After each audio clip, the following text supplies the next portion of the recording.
और संसद में बजट को लेकर हुई चर्चा में समाजवादी पार्टी के राष्ट्रीय अध्यक्ष अखिलेश यादव और बीजेपी सांसद अनुराग ठाकुर के बीच अग्निवीर योजना को लेकर जमकर बहसबाजी देखने को मिली। अखिलेश यादव ने सरकार से पूछा कि अगर अग्निवीर योजना इतनी ही अच्छी है तो आप राज्यों को 10% कोटा देने के लिए क्यों कहते हैं, जिस पर बीजेपी सांसद अनुराग ठाकुर ने करारा जवाब दिया। आपके सामने कहना चाहता हूं, ये तो केवल मिलिट्री स्कूल गए हैं। मैं आज भी टेरिटोरियल आर्मी के 124 रेजिमेंट में कैप्टन के रैंक पे अपनी सेवाएं दे रहा हूं। अखिलेश जी केवल ज्ञान मत बांटिए, राहुल गांधी जी के साथ बैठकर अब वाहे बुलाने का झूठ बोलने की आपको आदत पड़ गई। प्लीज बैठिए, प्लीज। अगर ये जो बात आप कह रहे हो, तो आपको जरूरत क्यों पड़ रही कि आपको उत्तर प्रदेश में और प्रदेशों में कोटा देना पड़ रहा है 10%? चेल जानते हैं आप कहाँ हैं? कभी गए हो उस मिलिट्री स्कूल में? मैं खुद मिलिट्री स्कूल का पढ़ा हूँ। और आप परमवीर चक्र की बात कर रहे हो, तो हम भी तमाम नाम गिना सकते हैं कितने परमवीर चक्र उत्तर प्रदेश में। और इसी बीच अखिलेश यादव का एक बहुत बड़ा बयान आया। ईडी सीबीआई का नाम लिए बगैर अखिलेश यादव ने बड़ा बयान दिया। अखिलेश यादव ने कहा अगर सत्ता मिली तो सभी एजेंसियों को बंद कर देंगे।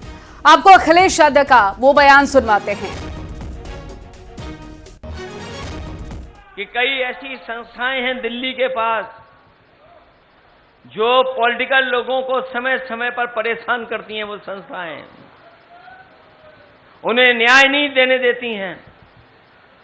कई ऐसी संस्थाएं हैं जो जानबूझ करके पॉलिटिकल लोगों को बदनाम करने के लिए, उनको अपमानित करने के लिए, झूठे मुकदमे लगाने के लिए हैं। अगर जब कभी भी संस्था हम लोग सत्ता में आएंगे, ऐसी संस्थाओं को हमेशा हमेशा के लिए खत्म कर देंगे।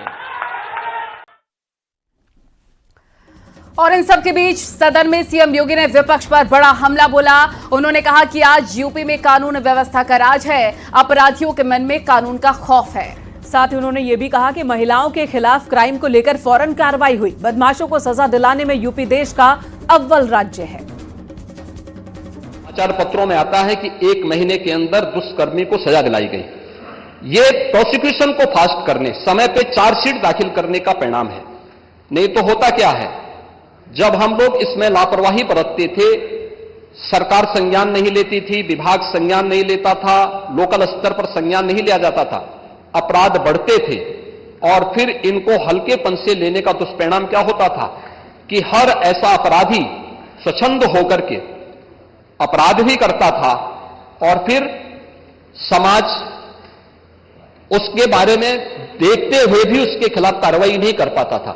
लेकिन आज अपराधी के मन में भय है और उस भय का परिणाम आज हम सबके सामने देखने को मिल रहा है कि उत्तर प्रदेश का जो ई प्रोसिक्यूशन पोर्टल है वो देश के अंदर नंबर 1 पर है। और उत्तर प्रदेश इस मामले में ऐसे अपराधियों को सजा दिलाने के लिए, महिला संबंधी अपराधियों को, जो भी ऐसे अपराधी हैं उनको सजा दिलाने में उत्तर प्रदेश देश के अग्रणी राज्यों में है।